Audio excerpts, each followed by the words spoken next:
Good morning, CIS scholars. How are you all? Hope you all are safe at your home. In my last video, I have discussed about the temperate zone, where I have discussed the wildlife and the life of the people. Now today I am going to start a new topic, that is frigid zone. So these are the points which I am going to discuss. First is frigid zone, the climate of the frigid zone, and the plant life at frigid zone. So let's begin our video. Now first slide is the frigid zone. Now look at this picture. You can see this picture in our last chapter also, in chapter 2, when I have discussed the temperature zone. So it indicates all the different temperature zone or the heat zone.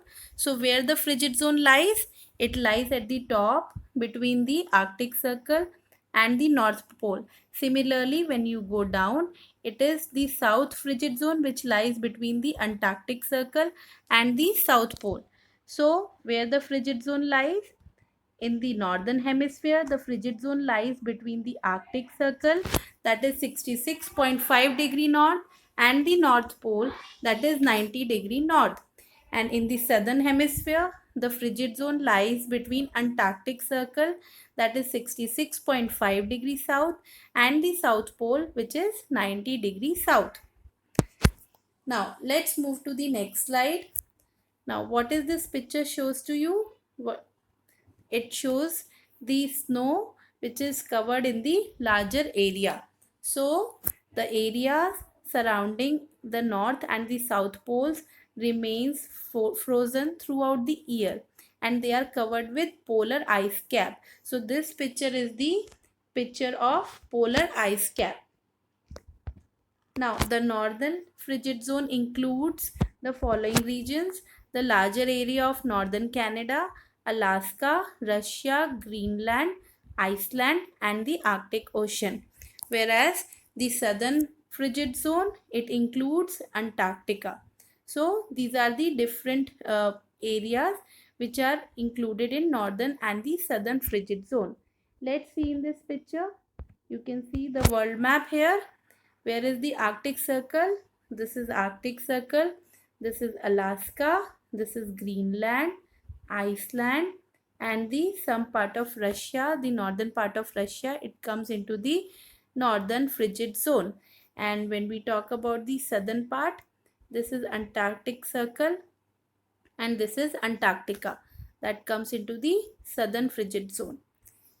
Now move to the next slide, the frigid zone, the climate. So let's discuss the climate. As we all know that the frigid zone is near to the pole, so here the climate is extremely cold. So the climate in frigid zone is extremely cold, and it receives slanting rays of sun. Why it receives slanting rays? Because it is far from equator and it is near to pole. So the reason is it is situated near the poles and far from the equator. And we have already studied in the second chapter that if we move from equator towards the poles, the rays of the sun become slanting. So that's why it receives slanting rays. Now there are only two seasons, one is winter and summer. So what about the winter season? It lasts for about 9 months in the year, so it is a longer period. During winter season, all places remain frozen and the sun does not rise, and it remains dark for all the time. And what about the summer season? The summer season is short, cold, and lasts only for 2 or 3 months. And in the summer season, the sun is visible in the sky for 24 hours. So this is all about the climatic conditions of frigid zone. Now let's talk about the plant life. What type of plant we have in frigid zone? First of all, it is called tundra region. So frigid zone, we call them the tundra region. Why? Because their part is the whole area is covered with the snow. That's why. So the reason for calling them the tundra region is because of long winter season, the ground remains frozen or covered with snow. That's why we call the tundra region. Look at this picture. Now here you can see this green color. It shows the tundra zone or the tundra region. Now, there is very little vegetation. Why there is very little vegetation? Because of the cold climatic condition. So, in the frigid zone, there is very little vegetation because this region remains covered with snow and ice for many months. Now, only few shrubs and herbs can grow during summer when snow starts to melt. Due to permanent frozen soil, hardly any crops or plant grow here. So there because there is too cold situations here.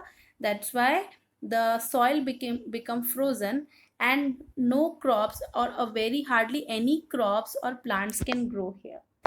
Now it is impossible for trees to grow here due to extreme climatic conditions, and in summer season when the snow melts, then some shrubs such as mosses, berries, cranberries and wild currants are seen here.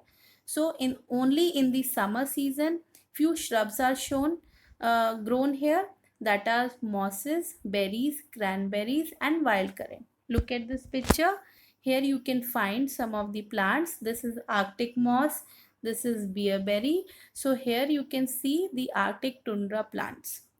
So this is all about the frigid zone. I hope that through this video you will get a brief introduction about the frigid zone, about the climate condition of the frigid zone and what type of plant we have in the frigid zone.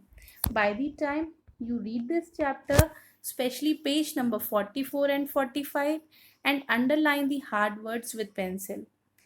So take care of yourself and your family, stay at home and enjoy the learning. Thank you.